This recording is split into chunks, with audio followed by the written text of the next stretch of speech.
नमस्कार, आपका स्वागत है स्टॉकोलॉजी में। आज हम बात करने वाले हैं एचडीएफसी बैंक लिमिटेड के क्वार्टरली रिजल्ट्स के बारे में। तो जिन्होंने भी चैनल को सब्सक्राइब नहीं किया है, प्लीज़ सब्सक्राइब कर दें, बेल आइकॉन पर क्लिक कर दें, वीडियो को लाइक करें, शेयर करें। तो रिजल्ट्स को देखने से पहले बात कर लेते हैं कंपनी के फंडामेंटल्स की, कंपनी के किस प्रकार के फंडामेंटल्स हैं। बात करेंगे कंपनी एसेंशियल्स की, तो कंपनी का मार्केट कैप है 7,56,110.65 करोड़ का। नंबर ऑफ शेयर्स जो मार्केट में भी ट्रेड कर रहे हैं वो है 555.13 करोड़। शेयर का पीबी रेशियो 3.15 है। वहीं अगर हम बात करते हैं डिविडेंड यील्ड की, तो यह है सिर्फ 0.51%। नेट इंटरेस्ट इनकम, ब्याज से जो आय हो रही है उसको देखा जाए तो वह है 64,879.57 करोड़ की। प्रमोटर्स की जो होल्डिंग्स है वो 25.73% की है। CAR परसेंटेज को देखा जाए तो ये 18.79 का है। वहीं बात करते हैं अगर हम ROC की, तो यह 14.51% का। कासा रेशियो की बात करें तो यहाँ पर ये 46.12 का दिखाई दे रहा है। अगर हम बात करते हैं PE रेशियो की, तो यह 20.46 का। फेस वैल्यू की बात की जाए तो यह है ₹1। वहीं अगर हम देखते हैं बुक वैल्यू को, तो यह है ₹432.50। कॉस्ट टू इनकम परसेंटेज को देखा जाए तो यह है 36.88% की। EPS 66.58 है। अगर हम बात करते हैं ROE की, तो यह है 16.61% का।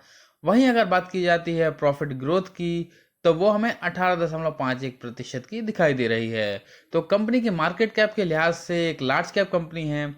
बात कर लेते हैं लास्ट ट्रेडिंग प्राइस की, जो कि 15 जुलाई का है। लास्ट ट्रेडिंग डे में जो शेयर प्राइस था वो रहा ₹1,364। लास्ट ट्रेडिंग डे के परफॉर्मेंस की बात की जाए तो 0.96% का पॉजिटिव परफॉर्मेंस दिखाया।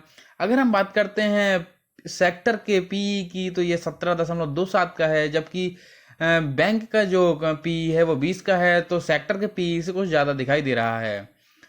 ट्रेडिंग वॉल्यूम की बात की जाए तो यहाँ पर 67,97,823 शेयर की ट्रेडिंग हुई है। 52 वीक्स हाई, 52 हफ्तों के सबसे उच्चतम स्तर की बात करें तो ₹1725 का हाई बना, जो कि 18 अक्टूबर 2021 को बना है। बात करते हैं अगर 52 वीक्स लो, 52 हफ्तों के सबसे न्यूनतम स्तर की, तो यह है ₹1,271.60 का लो, जो कि 17 जून 2022 को बना है।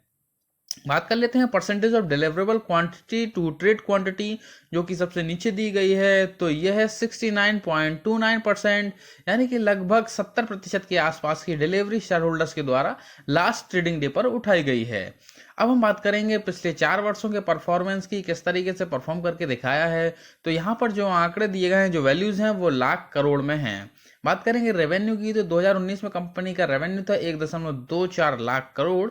2020 में ये बढ़कर हो गया 1.47 लाख करोड़। 2021 में ये और भी बढ़ा और ये 1.56 लाख करोड़ हो गया। और 2022 में 1.68 लाख करोड़ का हो गया। तो यहाँ पर अगर हम रेवेन्यू को देखते हैं तो हमें 2019 से 20 में, 20 से 21 में और 21 से 22 में लगातार बढ़ते हुए रेवेन्यू दिखाई दे रहे हैं। बात करते हैं प्रॉफिट्स की, तो 2019 में कंपनी के प्रॉफिट थे 0.22 लाख करोड़ के। 2020 में ये हुए 0.27 लाख करोड़ के। 2021 में ये हुए 0.32 लाख करोड़ के। और 2022 में ये 0.38 लाख करोड़ के हो गए। तो यहाँ पर अगर हम प्रॉफिट के ग्राफ को देखते हैं तो 2019 से 20, 2020 से 21 और 2021 से 2022 में हमें कंपनी की जो प्रॉफिट है वो लगातार बढ़ते हुए नजर आ रहे हैं। तो पिछले 4 वर्षों के फाइनेंशियल ट्रेंड्स की अगर हम बात करते हैं तो हमें रेवेन्यू हो या प्रॉफिट हो, उसमें लगातार वृद्धि होते हुए दिखाई दे रही है।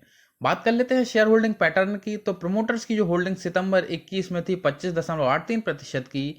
दिसंबर 21 में ये 25.80% की हुई। मार्च 22 क्वार्टर में ये और घटी और ये 25.78% की हुई। और जून 22 क्वार्टर में 25.73% की हो गई। तो प्रमोटर्स की होल्डिंग्स में लगातार मामूली सी कमी आई है। FIIs की होल्डिंग्स सितंबर 21 में 38.23% की थी, जो कि घटकर 37.47% हुई। फिर 35.62% हुई और उसके बाद 32.31% की हुई। तो FIIs की होल्डिंग्स में भी लगातार गिरावट आई है। DIIs की होल्डिंग्स 22.53% से 22.97% हुई। फिर 24.55% हुई और फिर 27.11%। तो यहाँ पर लगातार वृद्धि हुई है। पब्लिक होल्डिंग की बात करें तो ये 13.25% थी, जो कि बढ़कर 13.60% हुई। फिर 13.89% हुई और फिर 14.69% हुई। तो पब्लिक होल्डिंग को देखें तो यहाँ पर हमें लगातार बढ़ती हुई नजर आ रही है। वहीं गवर्नमेंट होल्डिंग की बात करें तो ये सितंबर 21 क्वार्टर में 0.61% की थी, जो कि दिसंबर, मार्च और जून क्वार्टर में 0.61% की बनी रही। तो ओवरऑल अगर हम शेयर होल्डिंग पैटर्न की बात करते हैं तो चाहे वो प्रमोटर्स की होल्डिंग्स हो, चाहे एफआईआईस की होल्डिंग्स हो, डीआईआईस की होल्डिंग्स हो या पब्लिक की होल्डिंग हो, सब हमें बेहतर नजर आ रही हैं। जहां एफआईआईस की होल्डिंग्स इसमें सबसे ज्यादा है तो सेकंड नंबर पर डीआईआईस की होल्डिंग्स है। और बात करते हैं अगर पब्लिक होल्डिंग की तो वो सबसे कम दिखाई दे रही है। अब हम बात करेंगे कंपनी के रिजल्ट्स की। तो यहाँ पर ये रिजल्ट हैं स्टैंड अलोन और आंकड़े दिए गए हैं लाख में। तो बात कर लेते हैं रिजल्ट के फॉर्मेट की। सबसे लास्ट में जो कॉलम दिखाई दे रहा है वो जून 21 क्वार्टर के रिजल्ट हैं। सेकंड नंबर पे जो कॉलम दिखाई दे रहा है वो मार्च 22 क्वार्टर के रिजल्ट हैं। और जो आंकड़े आपको सबसे पहले दिखाई दे रहे हैं वो हैं जून 22 क्वार्टर के रिजल्ट। तो यहाँ पर देखेंगे third number point total income को। जून 21 क्वार्टर में कंपनी की इनकम थी 36,77,147 लाख की, जो कि मार्च 22 क्वार्टर में हुई 41,08,578 लाख की, और जून 22 क्वार्टर में यह हुई 41,56,027 लाख की। तो यदि टोटल इनकम की बात करते हैं ईयर ऑन ईयर में जून 21 क्वार्टर से जून 22 क्वार्टर में, तो यहाँ पर हमें 13% की वृद्धि इनकम में ईयर ऑन ईयर में होते हुए दिखाई दे रही है।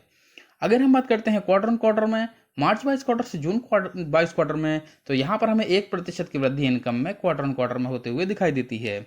बात कर लेते हैं 6 नंबर पॉइंट की। सबसे नीचे दिए गए हैं टोटल एक्सपेंडिचर। तो जून 21 क्वार्टर में 21,63,444 लाख के एक्सपेंडिचर थे, जो कि मार्च 22 क्वार्टर में 24,72,877 लाख के हुए, और जून 22 क्वार्टर में 26,19,243 लाख के एक्सपेंडिचर रहे। तो यदि जून 21 क्वार्टर से जून 22 क्वार्टर ईयर ऑन ईयर में अगर हम देखते हैं तो यहाँ हमें एक्सपेंडिचर में 21% की वृद्धि होते हुए दिखाई दे रही है। अगर हम बात करते हैं क्वार्टर ऑन क्वार्टर में मार्च 22 क्वार्टर से जून 22 क्वार्टर में, तो यहाँ भी हमें एक्सपेंडिचर 6% के आसपास के बढ़ते हुए नजर आ रहे हैं। बात कर लेते हैं प्रॉफिट एंड लॉस स्टेटमेंट की। तो यहाँ पर बात करेंगे 10th नंबर पॉइंट की, profit oblique loss from ordinary activities before tax की। जून 21 क्वार्टर में 10,30,619 लाख के प्रॉफिट बिफोर टैक्स थे। मार्च 22 क्वार्टर में यह हुए 13,04,466 लाख के। वहीं अगर हम बात करते हैं जून 22 क्वार्टर में, तो यहाँ पर 12,18,011 लाख के प्रॉफिट बिफोर टैक्स रहे। तो यदि हम प्रॉफिट बिफोर टैक्स की बात करते हैं ईयर ऑन ईयर में जून 21 क्वार्टर से जून 22 क्वार्टर में, तो यहाँ पर हमें 18% की वृद्धि होते हुए दिखाई देती है ईयर ऑन ईयर में। वहीं अगर हम बात करते हैं क्वार्टर ऑन क्वार्टर में मार्च 22 क्वार्टर से जून 22 क्वार्टर में, तो यहाँ पर हमें जो प्रॉफिट बिफोर टैक्स हैं वो घटते हुए नजर आ रहे हैं। अब हम बात कर लेते हैं 14th नंबर पॉइंट की, net profit oblique loss for the period की। तो जून 21 क्वार्टर में 7,72,964 लाख के नेट प्रॉफिट थे। मार्च 22 क्वार्टर में 10,05,518 लाख के नेट प्रॉफिट हुए, और जून 22 क्वार्टर में 9,19,599 लाख के नेट प्रॉफिट रहे। तो नेट प्रॉफिट की अगर हम बात करें ईयर ऑन ईयर में जून 21 क्वार्टर से जून 22 क्वार्टर में, तो यहाँ पर हमें ईयर ऑन ईयर में 19% की वृद्धि प्रॉफिट में होते हुए दिखाई देती है। अगर हम बात करते हैं क्वार्टर ऑन क्वार्टर में मार्च 22 क्वार्टर से जून 22 क्वार्टर में, तो यहाँ पर हमें कंपनी की जो नेट प्रॉफिट है वो क्वार्टर ऑन क्वार्टर में घटते हुए नजर आ रहे हैं। तो ईयर ऑन ईयर में परफॉर्मेंस बेहतर हुआ है। अब हम बात कर लेते हैं एनपीए की। तो बात करते हैं percentage of gross NPA to gross advances की। तो जून 21 क्वार्टर में 1.47% के एनपीए थे, जो कि मार्च 22 क्वार्टर में 1.17 हुए, और जून 22 क्वार्टर में ये 1.28 के हो गए। तो यहाँ पर हम अगर ईयर ऑन ईयर में देखें तो ग्रॉस एनपीए घटते हुए नजर आ रहे हैं। वहीं अगर बात करते हैं क्वार्टर ऑन क्वार्टर में, तो यहाँ पर ग्रॉस एनपीए में वृद्धि होते हुए दिखाई दे रही है। अब हम बात कर लेते हैं नेट एनपीए की। तो ईयर ऑन ईयर में नेट एनपीए कम हुए हैं, जबकि क्वार्टर